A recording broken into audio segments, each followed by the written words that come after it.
വിശുദ്ധ മത്തായി സുവിശേഷം 24 അധ്യായം 1 മുതലുള്ള തിരുവചനങ്ങൾ.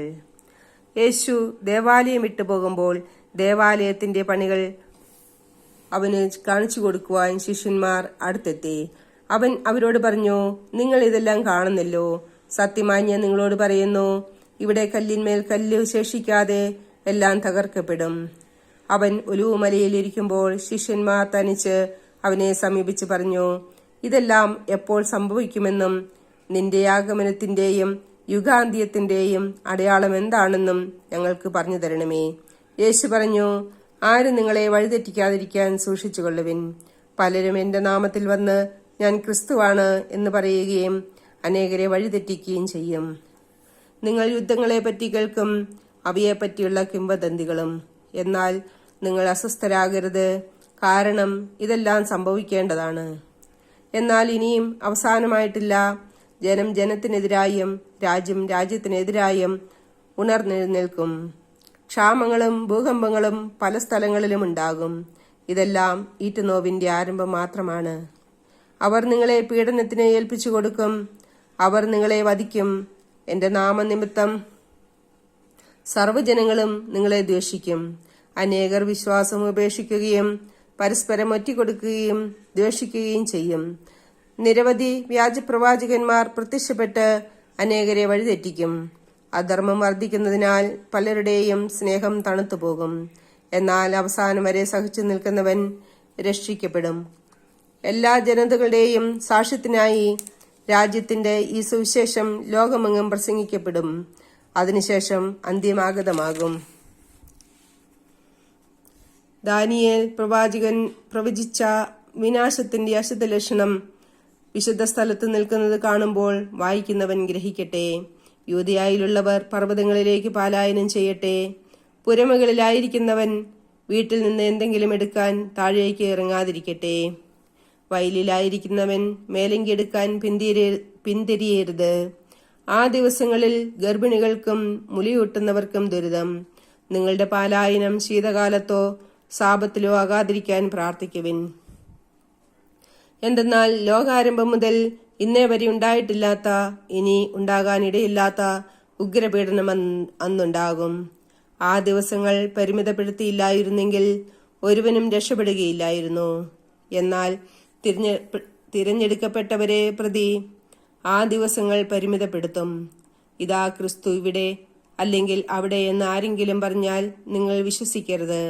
കാരണം കള്ളക്രിസ്തുമാരും വ്യാജപ്രവാചകന്മാരും പ്രത്യക്ഷപ്പെടുകയും സാധ്യമെങ്കിൽ തെരഞ്ഞെടുക്കപ്പെട്ടവരെ പോലും വഴിതെറ്റിക്കത്തക്കവിധം വലിയ അടയാളങ്ങളും അത്ഭുതങ്ങളും കാണിക്കുകയും ചെയ്യും. ഇതാ ഞാൻ മുൻകൂട്ടി നിങ്ങളോട് പറഞ്ഞിരിക്കുന്നു. അതുകൊണ്ട് അവൻ മരുഭൂമിയിലുണ്ടെന്ന് അവർ പറഞ്ഞാൽ നിങ്ങൾ പുറപ്പെടരുത്. അവൻ മുറിക്കുള്ളിലുണ്ട് എന്ന് പറഞ്ഞാലും നിങ്ങൾ വിശ്വസിക്കരുത്. കിഴക്ക് നിന്ന് പടിഞ്ഞാറോട്ട് പായുന്ന മിന്നൽ പിണർ പോലെയായിരിക്കും മനുഷ്യപുത്രന്റെ ആഗമനം. ശവമുള്ളിടത്ത് കഴുകന്മാർ വന്നുകൂടും. അക്കാലത്തെ പീഡനങ്ങൾക്ക് ശേഷം പൊടുന്നനെ സൂര്യൻ ഇരുണ്ടുപോകും. ചന്ദ്രൻ പ്രകാശം തരികയില്ല. നക്ഷത്രങ്ങൾ ആകാശത്തിൽ നിന്ന് നിപതിക്കും. ആകാശശക്തികൾ ഇളകുകയും ചെയ്യും. അപ്പോൾ ആകാശത്തിൽ മനുഷ്യപുത്രന്റെ അടയാളം പ്രത്യക്ഷപ്പെടും. ഭൂമിയിലെ സർവ്വഗോത്രങ്ങളും വിലപിക്കുകയും മനുഷ്യപുത്രൻ വാനമേഘങ്ങളിൽ ശക്തിയോടും മഹത്വത്തോടും കൂടെ വരുന്നത് കാണുകയും ചെയ്യും. വലിയ കാഹളധ്വനിയോടുകൂടെ തന്റെ ദൂതന്മാരെ അവൻ അയക്കും. അവർ ആകാശത്തിന്റെ ഒരറ്റം മുതൽ മറ്റേ അറ്റം വരെ 4 ദിക്കുകളിൽ നിന്ന് അവന്റെ തിരഞ്ഞെടുക്കപ്പെട്ടവരെ ഒരുമിച്ച് കൂട്ടും. അത്തിമരത്തിൽ നിന്ന് പഠിക്കുവൻ. അതിന്റെ കൊമ്പുകൾ ഇളതാകുകയും തളർക്കുകയും ചെയ്യുമ്പോൾ വേനൽക്കാലം അടുത്തിരിക്കുന്നുവെന്ന് നിങ്ങൾ മനസ്സിലാക്കുന്നു. അതുപോലെ ഇതെല്ലാം കാണുമ്പോൾ അവൻ സമീപത്ത് വാതിൽക്കൽ എത്തിയിരിക്കുന്നു എന്ന് നിങ്ങൾ മനസ്സിലാക്കിക്കൊള്ളുവിൻ. സത്യമായി ഞാൻ നിങ്ങളോട് പറയുന്നു, ഇതെല്ലാം സംഭവിക്കുന്നതുവരെ ഈ തലമുറ കടന്നു പോവുകയില്ല. ആകാശവും ഭൂമിയും കടന്നു പോകും, എന്നാൽ എന്റെ വചനങ്ങൾ കടന്നു പോവുകയില്ല. ആ ദിവസത്തെക്കുറിച്ചോ മണിക്കൂറിനെ കുറിച്ചോ പിതാവിനല്ലാതെ മറ്റാർക്കും സ്വർഗത്തിലെ ദൂതന്മാർക്കോ പുത്രന് മൂലമോ അറിഞ്ഞുകൂടാ. നോഹയുടെ ദിവസങ്ങൾ പോലെ ആയിരിക്കും മനുഷ്യപുത്രന്റെ ആഗമനം. ജലപ്രളയത്തിന് മുമ്പുള്ള ദിവസങ്ങളിൽ നോഹ പേടകത്തിൽ പ്രവേശിച്ച ദിവസം വരെ അവർ തിന്നും കുടിച്ചും വിവാഹം ചെയ്തു കൊടുത്തും കഴിഞ്ഞു പോന്നു. ജലപ്രളയം വന്ന് സംവഹിക്കുന്നതുവരെ അവർ അറിഞ്ഞില്ല. ഇപ്രകാരം തന്നെയായിരിക്കും മനുഷ്യപുത്രന്റെ ആഗമനവും. അപ്പോൾ 2 പേർ വയലിലായിരിക്കും, ഒരാൾ എടുക്കപ്പെടും, മറ്റേയാൾ അവശേഷിക്കും. 2 സ്ത്രീകൾ തിരികല്ലിൽ പൊടിച്ചുകൊണ്ടിരിക്കും, ഒരുവൾ എടുക്കപ്പെടും, മറ്റവൾ അവശേഷിക്കും. നിങ്ങളുടെ കർത്താവ് ഏതു ദിവസം വരുമെന്ന് അറിയാത്തതുകൊണ്ട് നിങ്ങൾ ജാഗരൂകരായിരിക്കുവിൻ. കള്ളൻ രാത്രിയിൽ ഏതു സമയത്താണ് വരുന്നതെന്ന് ഗൃഹനാഥൻ അറിഞ്ഞിരുന്നെങ്കിൽ അവൻ ഉണർന്നിരിക്കുകയും തന്റെ ഭവനം കവർച്ച ചെയ്യാൻ ഇടകൊടുക്കാതിരിക്കുകയും ചെയ്യുമായിരുന്നു എന്ന് നിങ്ങൾ അറിയുന്നു. അതിനാൽ നിങ്ങളും തയ്യാറായിരിക്കണം. നിങ്ങൾ പ്രതീക്ഷിക്കാത്ത മണിക്കൂറിലായിരിക്കും മനുഷ്യപുത്രൻ വരുന്നത്.